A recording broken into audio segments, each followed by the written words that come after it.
everyone.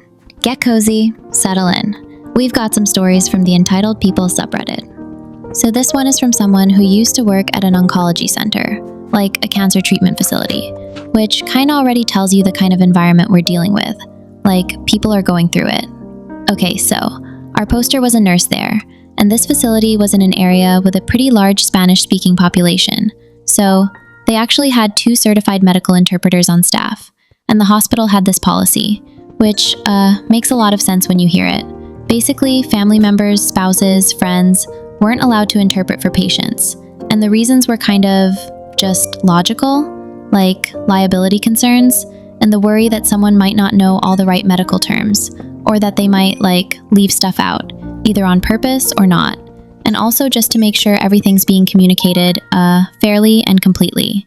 So OP would help with intake, bringing in new patients, starting their treatments. And on this particular day, they knew a Spanish-speaking man, I think he was in his 50s, was coming in to begin treatment. They had his records, his adult kids were listed as emergency contacts, and so the interpreter, the doctor, and OP all went out to the lobby to greet him. And he wasn't alone. There was a woman with him, and she introduces herself as his wife, and pretty much immediately she says that she'll be doing the interpreting. And they have to explain, gently, that's not how they do things here.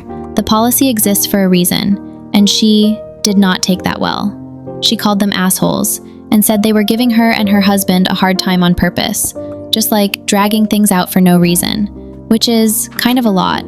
The doctor kind of stepped in and just asked her nicely to let them do their jobs so they could get him checked in and into a treatment room. And so they moved forward. The interpreter is going through everything with the patient, medical info, the process, all of that. And then the interpreter asks this pretty routine question, which was, is his wife going to stay in the waiting room, or is she dropping him off and coming back later? And the patient says that the woman he's with is his live-in girlfriend, not his wife. And yeah, she heard that. And she just loses it, starts cussing him out in Spanish. OP says she was pretty nasty about it, and then turned around and got nasty with the staff too. And the patient himself actually asked her to leave at this point, but she refused. And she's just causing this whole scene in the middle of this facility. So the doctor, who has probably had enough at this point, called security, and they escorted her out, which OP says it was fitting to see. They did feel bad for the patient though, which is understandable. This man is starting cancer treatment and his partner just blew everything up in the lobby. That's probably a lot to deal with on top of everything else. Luckily, she apparently never came back. So I guess my question for you guys is, why do you think she was so insistent on being the interpreter? What was she so afraid of them finding out, Leave your thoughts down below if you want. All right, let's keep going.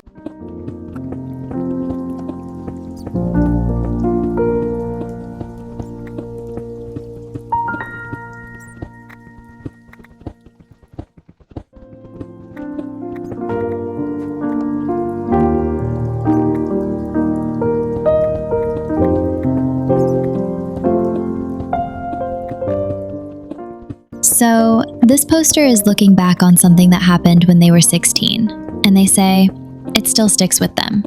Not because of guilt, they're pretty clear about that, but because of just the sheer entitlement of the whole situation. And so, a little context first. OP went through this phase. They call it a stupid phase, which, yeah, where for 2 days, they were scratching cars with a compass on the way home from school. Just old beat-up ones at first, and then on the second day, a nicer car. Just for the thrill of it, I guess. And their friend Kay was with them both days, just watching. And then OP stopped. He didn't want it to become a habit, so they just let it go. But Kay didn't. A few days later, OP and Kay and another friend, Jay, are all walking together again. And Kay just decides to scratch a car himself. Which, okay, big mistake. Because the driver was still inside, and this guy comes out. OP describes him as massive, middle-aged, pure rage, and OP and Jay just bolted. Adrenaline, fear. They weren't about to get beaten for something they didn't even do. They figured Kay ran too. He didn't. So they come back later and Kay's mom is there, and an older cousin. And Kay has been slapped around. His face has these red welts on it. No blood, but he looked rough. The driver had apparently left after Kay's mom threatened to call the police, a complaint she never actually filed, but still. And then, Kay's mom and cousin turn on OP and Jay. They were brought to Kay's house like they did something wrong. Kay is sitting on the sofa, looking rough, and instead of focusing on the grown man who hit her kid, Kay's mom starts lecturing them. She says something like, "You don't run, you fight together. That's not what friends do." And the cousin, genuinely agrees. Actually argues that OP and Jay should have stayed and fought. This massive, grown, furious adult man. 3 skinny teenagers. Which is kind of wild, honestly. OP sits there in silence, just full of contempt. No pity for Kay, just disgust. Because these 2 adults are directing all their anger at a couple of scared kids instead of maybe holding their son accountable for the thing he chose to do. OP even apologized. They said it meant nothing though, because it wasn't freely given. It was just forced out of them, and they knew it. And at the end of the day, OP didn't scratch that car, and he didn't make Kay do it, wasn't his bodyguard. They ran because they were scared, and they said they'd do it again. So, I don't know. What do you think? Do you think OP should have stayed? Or is running just the obvious thing to do when a huge, furious adult comes at you? I'm curious what you all think about that. All right, let's keep going.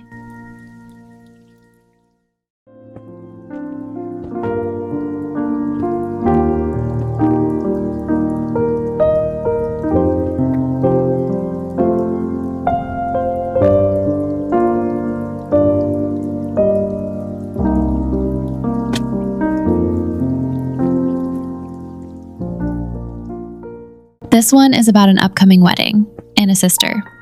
So this poster is getting married in about 2 months, and she has 4 bridesmaids, one of whom is her sister.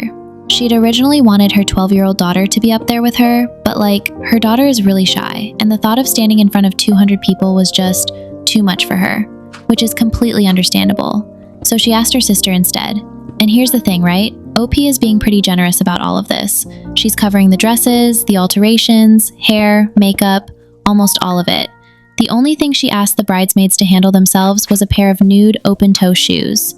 It is something simple, something they could actually wear again. Pretty reasonable. So, the dress situation.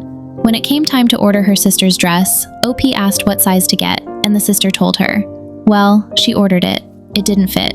So she had to return it and order a different size, which, because of the color and limited stock, ended up costing nearly double. And she just paid it. No big deal. It fit perfectly after some minor alterations, and that was that. Okay, so this is where things start to get a little complicated. OP asks everyone to get nude open-toe shoes. Simple enough. And her sister comes back and says that she wants white, pointed, closed-toe shoes instead, because she doesn't like showing her toes. And OP thinks they look a little too bridal, but she doesn't want to start anything, so she kind of just lets it sit for a bit. Then OP makes a group chat, tells everyone she wants an updo style for the hair, and her sister says she doesn't want all her hair back, because she's self-conscious about her forehead and wants a half-up, half-down situation instead. So OP privately messages her sister to check in on the shoes, because the sister had mentioned she couldn't really afford them, and OP had even sent her links to options around 10 or 15 euros. Super affordable. And her sister basically says that she still doesn't want open-toe shoes, and she'd probably have to return the ones she'd already picked out anyway. And at that point, OP is kind of done. She tells her sister that she's the only bridesmaid having issues with every single request. The shoes, the hair, and that she's almost nervous to even bring up makeup at this point. So OP asks her sister to send some inspiration photos for the hairstyle she wants. Her sister has shoulder-length hair, but the photos she sends are these long, curly, half-up styles that would realistically need extensions to pull off. OP checks with the hairdresser, who agrees. And when she brings that up, her sister says she definitely doesn't want extensions. So OP suggests everyone just do a similar up style and keep it simple. And then things kind of escalate. Her sister says that this wedding is making her anxious because she, quote, doesn't know what's going on. And at this point, the only things that have actually been decided are the dress, the shoes, and the hairstyle. That's it. OP is already really stressed, and she tells her sister that if being a bridesmaid is causing this much stress, then she doesn't have to do it. Her sister gets upset, starts asking OP to send her every single detail immediately. Things get pretty heated, and then her sister asks, multiple times, whether OP even wants her standing at the altar. And now OP is sitting there wondering, like, should she ask her sister to step down? Because every conversation is turning into an argument, and it's just adding stress she really doesn't need right now. But she also doesn't know if she's being too controlling about the hair and the shoes. So, what do you think? Would you have let the sister step down earlier, or tried to work it out? Drop it in the comments. All right, let's keep going.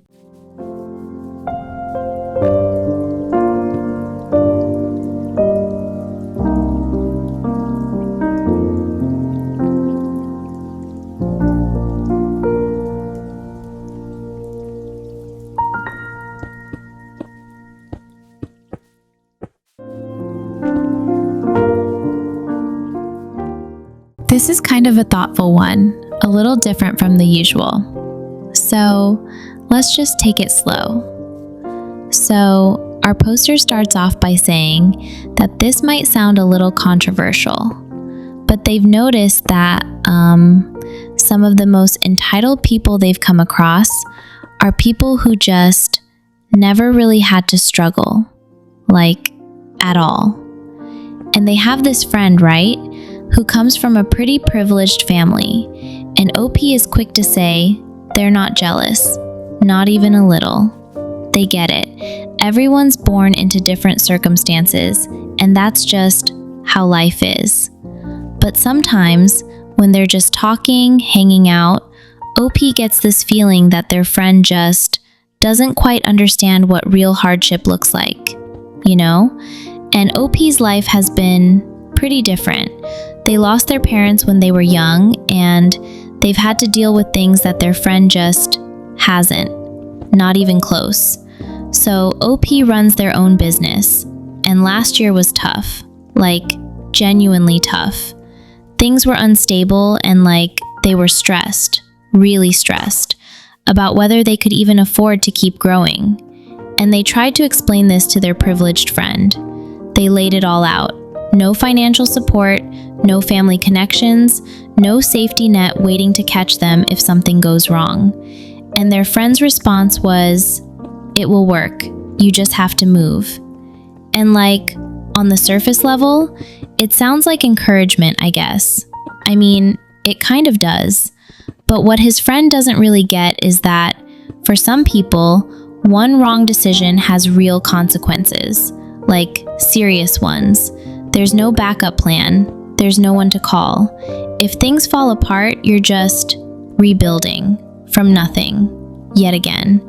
And it's not just that one thing either. It's stuff like, oh, you should travel abroad. Just like that. As if that's a simple thing to just do.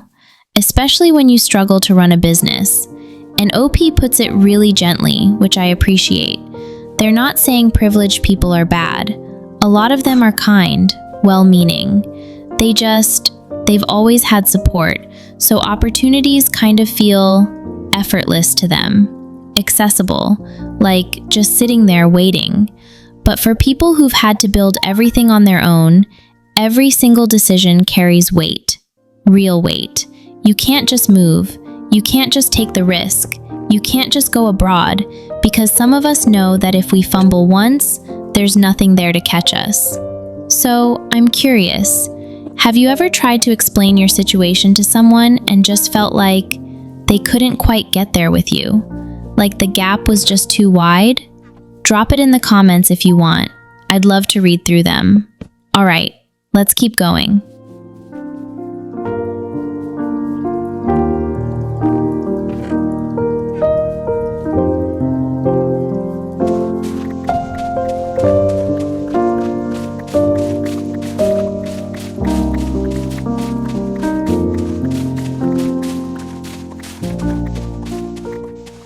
This one is a little wild, kind of frustrating, but also kind of funny in a way. You'll see what I mean. So let's get into it. OP starts by giving us a little background, and I just want to paint the picture here so it all makes sense. So OP, her brother, and her sister are all adopted, not biologically related to each other. and at some point, the sister started really pushing them to reconnect with their biological families, like putting a lot of pressure on them to do that. And OP's like, those people are strangers to me, basically. That's not my family. So she and her brother said no, and things kind of fell apart from there. But the sister, and this is the part that kind of sets the tone for who this person is, the sister is apparently someone who, if you don't do what she wants, she will go out of her way to make you feel hurt. And so she did. She slept with OP's boyfriend at the time, and then showed OP the pictures of herself in OP's boyfriend's bed, just like rubbing it in. That's genuinely a lot to do to someone. OP kind of just says, cool, cool, cool, thanks so much, sissy. So they're no contact now, or almost no contact, which, understandable. Now here's where it gets a little layered. So OP and her brother have also kind of stepped back from their parents because the parents enabled the sister, golden child situation. And their mom's birthday just passed and OP and her brother weren't there for it. And now with Mother's Day around the corner, everyone's kind of upset about it. OP's pretty matter of fact about it though. She's just like, you still have your daughter, you'll be fine. And I mean, fair enough. So their cousin was at the mom's birthday and kind of filled OP in on what was being said. So I guess OP had been planning for a while to get an apartment in the city with her 3 best friends, and they actually just moved in, which is exciting, genuinely really exciting. And apparently, the sister has been living rent-free at her parents' place in the suburbs, and she's getting a little tired of it, wants city life, wants her own thing. So she has decided that she's going to move into OP's apartment. Not asked, decided. She's going to take over one of the rooms, have the parents pay her rent, and she's already picked which roommate is getting replaced. And the roommate she wants gone is OP's childhood best friend, who is a guy. And her reasoning is that it's going to be a girl's apartment. And then she apparently threw in some homophobia on top of that, just to round out the whole thing. And I just want to recap here because I think it's worth sitting with for a second. These two don't speak at all. The last conversation they had was the sister showing OP pictures of herself with OP's then boyfriend. OP's cut off her parents over the sister's behavior. And the sister also gave out OP's contact info to her biological family without permission, which I didn't even mention that yet, but yeah, that happened too. And yet, somehow, the sister has decided she's just moving in with OP and kicking out OP's childhood best friend to do it. OP just kind of ends her story with a, okay girl, good luck with that. It's kind of one of those situations where someone is so confidently wrong that it's almost impressive. The gap between what she thinks is happening and what's actually going to happen, it's just enormous. And it almost loops back around to being funny. Almost. I wonder though, has anyone ever had someone in their life who just operates like this? Completely disconnected from how things actually work or what other people want? I'd be curious to hear about it in the comments if you have. Okay, that's gonna do it for tonight, loves. Thank you so much for being here, seriously. Whether you watched the whole thing or you just kind of drifted in and out, that's completely okay and that's kind of the whole point. If you liked this one, maybe hit the like button. It actually helps more than you'd think. And if you want more stories like this, subscribing is always a good idea. I've got more coming, so stick around. Take care of yourselves, get some rest, and I'll see you in the next one. Good night.